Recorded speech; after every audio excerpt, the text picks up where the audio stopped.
Shalom. I'd like to begin the lesson by giving all praises, honor, and glory to Yahweh, Ba'ashem, Yahweh Shai, Ba'ashem, Kakurash.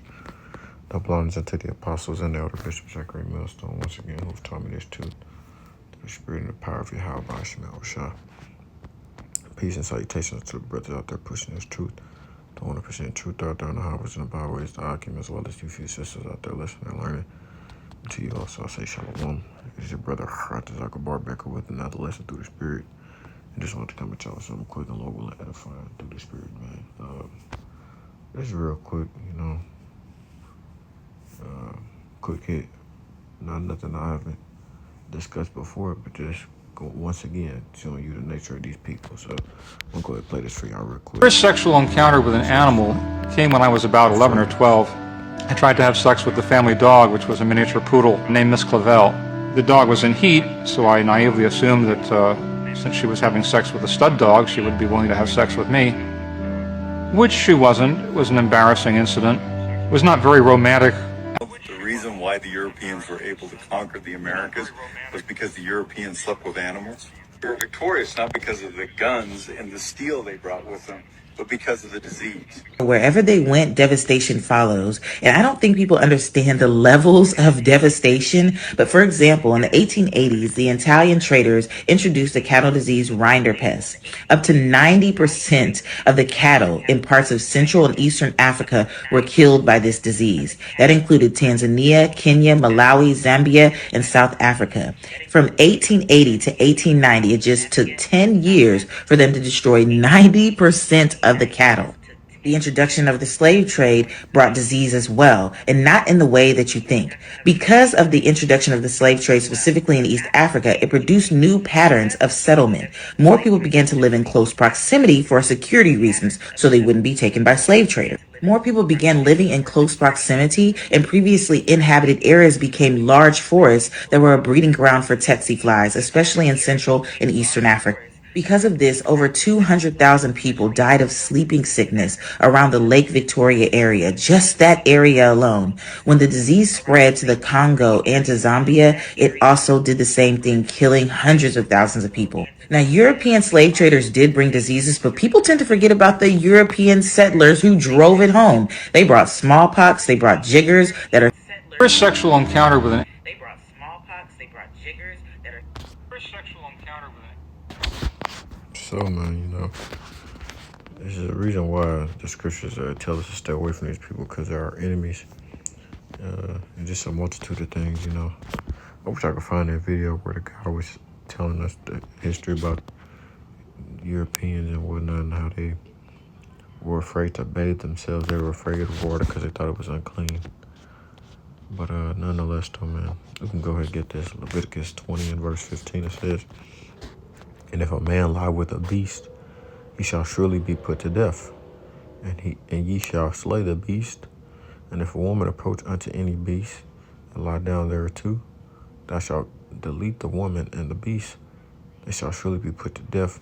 Their blood shall be upon them." You don't hear stories about our people, you know what I'm saying, Jake, so-called Latino, Native American, or Negroes doing stuff like this. I recall even going back to middle school, seeing videos and stuff like that. Girls going viral and stuff for letting their dog hunch on them and stuff like that, Just weird stuff. And there's always the Edomites. That's why it says there's no more vile than Edom. It's like Esau.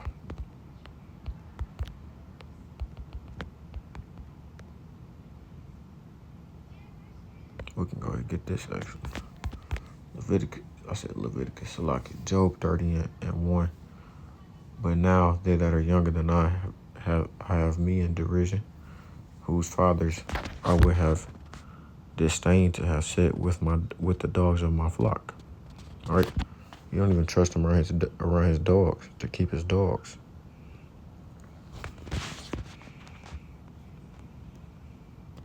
We might as well go ahead and read the whole thing. "Yeah, whereto might the strength of their hands profit me, in whom old age was perished?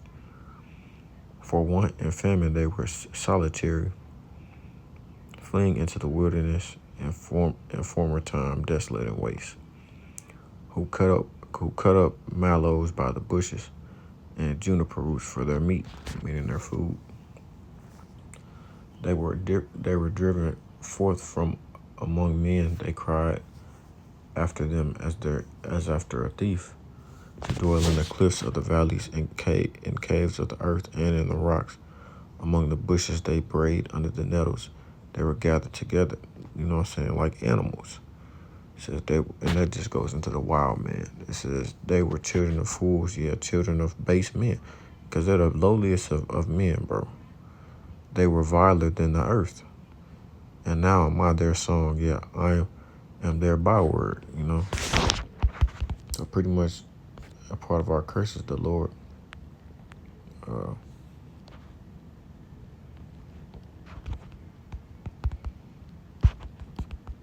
pretty much made us switch or swap roles.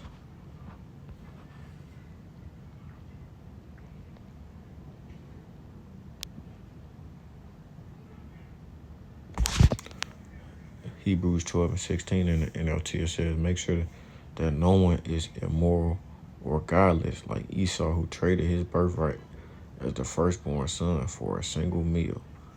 Immoral, man, no morals at all. They don't have any guidelines, you know, the way that they live. They don't have none.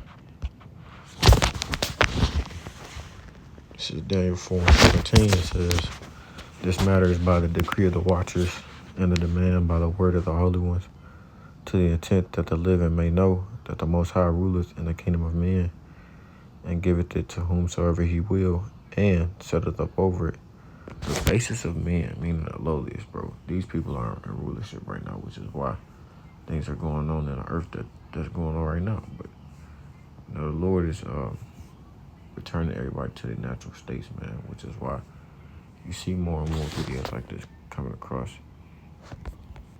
the YouTube and whatnot, man. You know, these people are they're inhumane, you know. So they're vile people, man. Let's get that word.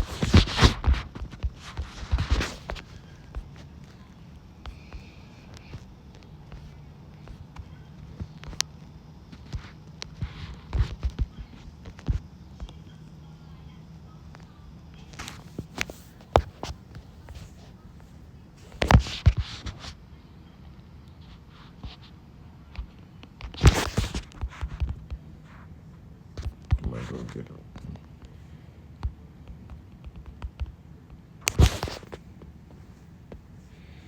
Extremely unpleasant, morally bad, or disgusting. Very wicked, evil, or cruel, disgusting. Very offensive to the senses, like a bad smell or taste. You know, just disgusting, man. Like I said, inhumane. I can't describe it no better than that, bro. Like, you just watch these people, man. They're complete beasts. Like I said, man, Lord willing, the lesson was edifying to those out there listening and watching, man. Just want to come at y'all with that real quick. Lord willing, it was an edifying lesson to those out there listening and watching. And with that being said, I'm going to give all praises, honor, and glory to Yahweh, Hashem, Yahweh Shai, Hashem, Kakodash. And until next time I say Shalom, Israel. Shalom. And as always, one day closer to the kingdom, man. Keep pushing, keep pushing, keep pushing.